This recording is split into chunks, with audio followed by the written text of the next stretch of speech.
think he's inspired a lot of kids. For grassroots boxing gyms that were struggling to pay bills are now full because of people like Jake Paul. Yeah. And for women's boxing, he's done amazing. It's women's rights to stand up and fight for equal right, and Jake's a pioneer of that. So he's done well on those two fronts. Let's go. Whole card stacked next Friday. Let's fucking get it. Whole card, movies. Come on. Stop playing, people. Look at this. Great. Look at this. Come on. Perfect. Thanks, guys. And then I don't dislike Jake Paul. I'm just a competitor, and we could talk about the fight, what he learned, what I learned. And as I said, and I stand on it, I think there's room for us to do some good business because we're crossing over from USA to the UK.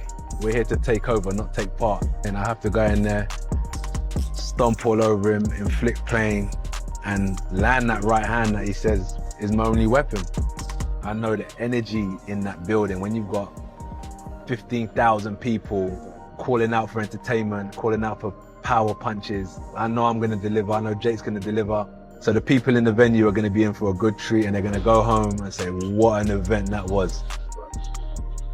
We can bring the votes in, fellas. Huh? You had taller shoes on it the last time. You're shorter today. You're shorter today, bro. He's strong, bro. He's strong. Mommy, he's drinking me. Thank you, appreciate it. At the recent press event in Miami, Anthony Joshua delivered a sharp response to Jake Paul, cutting through the theatrics and presenting their December matchup as a legitimate, high-level professional challenge. You know how the game goes? Yeah, if I'm gonna be honest, I'm gonna break his face, I'm gonna break his body up, I'm gonna stomp all over him. That's my mentality, right? That's a fighter's mentality, and I know what's in my heart, I know what's in my mind, and I'm here to compete. I'm here to prove myself that I'm the better fighter, so I'm looking forward to it, and I'll do that until I finish fighting, no matter who it is. Who are those opponents lined up for you in 2026? My focus is on Jake Paul. Okay, all right, fair enough. Is that true though? Do you have those two fights lined up already? They're not signed, they're not sealed, but they're opportunities really. They're just opportunities in the game. But my main focus that's signed and sealed is Jake Paul, so that's all I've got in front of me. Do you agree with the assessment that if this fight goes longer than the Ngannou fight, it's kind of a... No, Jake's a completely different fighter to Ngannou. Ngannou and Jake are completely different animals, so I can't compare the two together.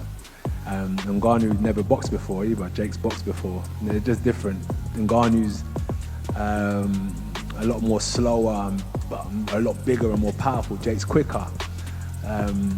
Jake boxes in a completely different style. Ngannou's more upright, he can does switches southpaw and orthodox. Jake doesn't really do that. They're completely different fighters, if I'm honest with you. So I'm not trying to compare. At the end of the day, it's just what happens at the end of the night. I'm not in there to try and knock Jake out in 10 seconds or 8 rounds. I'm gonna go in there and do a job. I'm gonna wanna hurt him.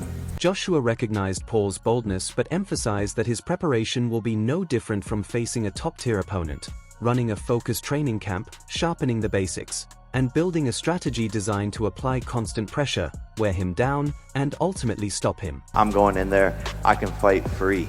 If he starts getting touched up and losing rounds, I think the cookie will crumble. Do you agree? Whatever he said. We'll see if the cookie crumbles.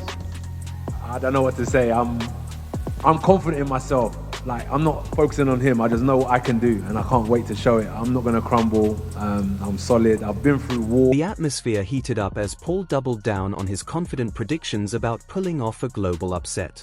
Joshua, calm and locked in, brushed it off, stating he has complete faith in himself, and even went as far as offering to stake his chain on the outcome. I like to challenge myself. I like to take on the biggest, the best. I said anyone, anytime, any place. I truly mean that. And I'm here to go out there and shock the world. I know what I'm capable of. I see him and what he's capable of. And we're gonna go to war and we'll see the best man that will win. But people say, oh, he's out of his mind, all of these things. I've gotten to where I'm at today because of delusional optimism.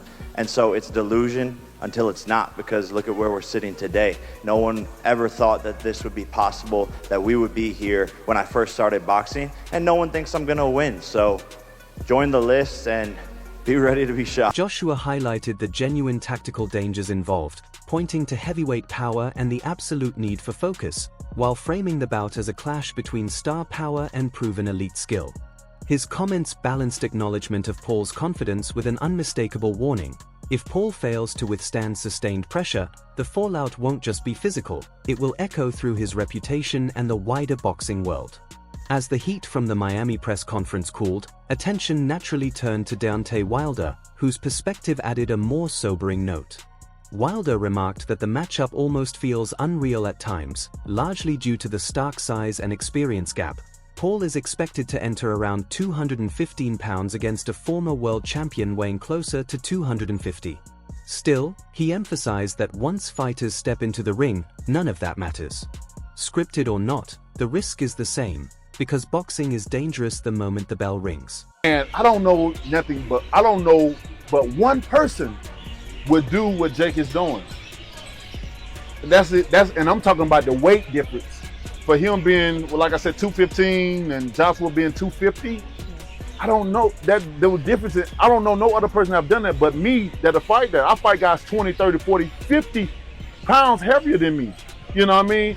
But if it's not scripted then, do you think it's dangerous? It's dangerous no matter what. Reflecting on his own habit of undergoing MRIs and medical scans before each bout, Wilder noted that serious damage can emerge silently over time, well after the rush of fight night has passed, and reminded everyone that the human brain isn't designed to absorb repeated blows.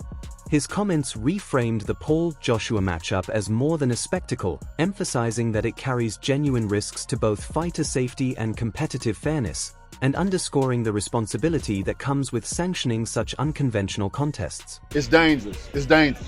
And the one thing for sure my doctors have always told me, it's like the head, they say, Deontay, understand this.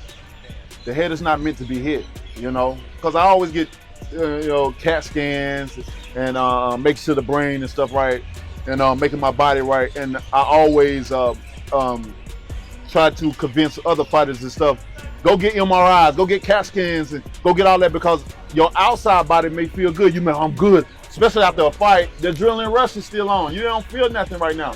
But after this over with, maybe a week, a month, 11, you probably are developing something that can end your career. You just can't see it right now. You can't see it. You maybe can't feel it, but it's developing. And that's why I say, because the doctors always told me, and I learned from the doctors, they say, Deontay, understand, your head is not meant to be hit. Your brain is not meant to be shook. As Wilder's warning lingered, attention shifted to Amir Khan's perspective, which echoed many of the same concerns but delivered them with sharper urgency. Khan described the sudden emergence of the fight as almost unreal while insisting that a violent Joshua knockout is the most likely conclusion.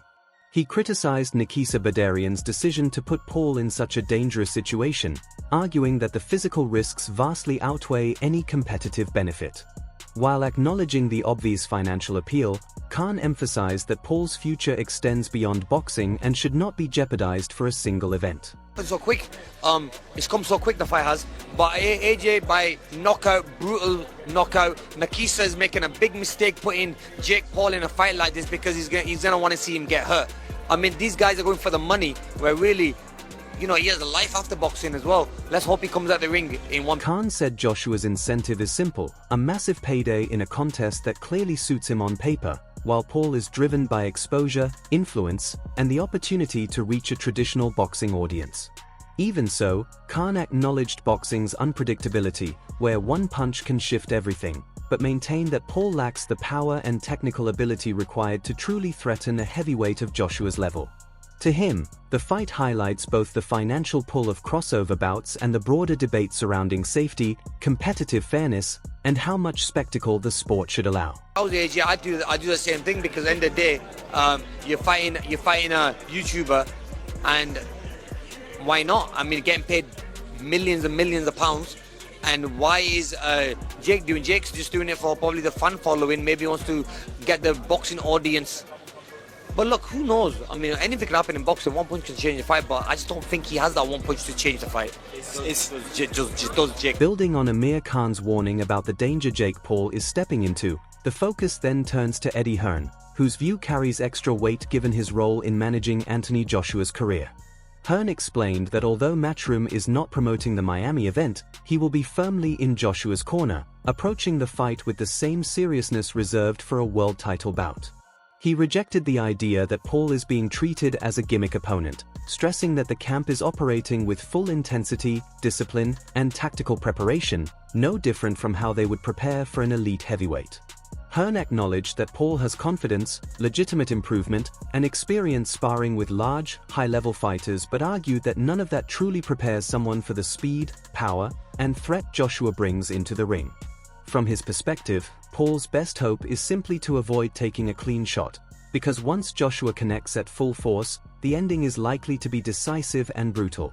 He added that even a momentary lapse could instantly turn the fight against Paul, given how quickly heavyweight contests can be finished. Hearn made it clear that Joshua's team is expecting a dominant, uncompromising performance, not a cautious or sentimental one. We had a deal with the zone to allow AJ to take this fight. I'll be there promoting AJ. I won't be pushing and promoting the show like normal, but you'll see me. You'll see me all week, and I'll be around AJ like I am every fight week. And we're taking this very seriously. It's not like we're not going into this week in Miami as a laugh. We're not saying, oh, it's Jake Paul, or this is going to be like we're expecting a test, and we're expecting and preparing like we would if we were fighting a world-class heavyweight. I don't think you would expect anything less from AJ. He's not mucking around. He's not laughing and joking. You know, he's relaxed, but he knows he's fighting next week on a massive stage in a fight that's very important for his... Hearn also spoke to the wider issues of fighter safety, public perception, and the potential fallout if the bout ends in a severe stoppage. He noted that while Paul is more prepared than a typical beginner, he still isn't built to absorb the kind of firepower a top-level heavyweight can unleash. According to Hearn, Joshua's legacy isn't on the line at all. He framed the fight as an 8-round assignment that comes with exceptional financial upside and worldwide attention. For Joshua, Hearn explained, the approach is purely transactional. Arrive in Miami, establish control with fast, accurate, and powerful offense, leave with confidence rebuilt, and then shift focus back toward chasing world titles in 2026.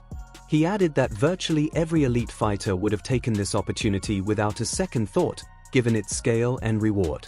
In closing, Hearn described the plan as one of measured aggression. No humor, no concessions, just a precise objective to break Paul down and move forward. You know, and he can go over and, you know, he can't get up and the ref stops. That'll be a massive result. You know, the biggest result for Jake Paul right now is that he gets away with it by not getting hit too flush. Because the artillery will be heavy. The artillery won't be, and I've lost count of how many times I've said this.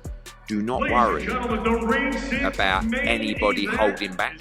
Do not worry about us going, oh, it's Jake Paul, let's not take it to... No. We're going in there, locked and loaded with the heaviest fucking artillery in the heavyweight division that will be unleashed on Jake Paul. Looking at everything, from Joshua's steely, no-nonsense focus in Miami to Wilder's candid warnings about safety, Khan's grounded realism, and Hearn's insider perspective, a clear picture of the Paul versus Joshua matchup emerges. This is not just a flashy crossover event, it's a legitimate, high-stakes heavyweight contest. Joshua is approaching it like a professional mission, not a gimmick fight, and every experienced voice in the sport seems to agree, each in their own way. The size, experience, and power difference isn't a story embellishment, it's the harsh reality Jake Paul must navigate. Confidence, marketability, and risk-taking can only carry a fighter so far when one misstep can change everything in an instant. That's why conversations keep circling back to safety, legitimacy, and the responsibility of everyone involved. From my perspective, this fight is less a competitive crossroads and more a clash between ambition and heavyweight physics. My call, Joshua by early knockout, not out of spite, but because skill, power, and history all point in that direction. The real suspense lies in seeing how long Paul can avoid the decisive punch before it inevitably lands. So, and it will be unleashed sharp, fast, and hard on his chin. So the best case scenario for him is that he gets, you know, it don't land too clean. Because when it lands clean, he ain't getting up. And the fight's over, and he's getting knocked out bad. And there'll be a lot of people that will enjoy watching it. I'm giving him the respect to say, listen, you've got big balls. But he needs to get very lucky next weekend. Not lucky to win, not lucky to survive on points, lucky that the knockout is not too clean. At the end of the day, everything points to one clear takeaway. Jake Paul may have talked his way into the biggest spotlight of his boxing career, but Anthony Joshua is approaching this fight like a high-stakes mission with no room for mistakes. What do you think? Is Jake Paul being bold or reckless? Is Joshua taking a genuine risk, or is this just a payday waiting to happen? Drop your thoughts in the comments and join the conversation. And of course, don't forget to like, share, and subscribe to the Boxing Stories. We'll see you in the next one.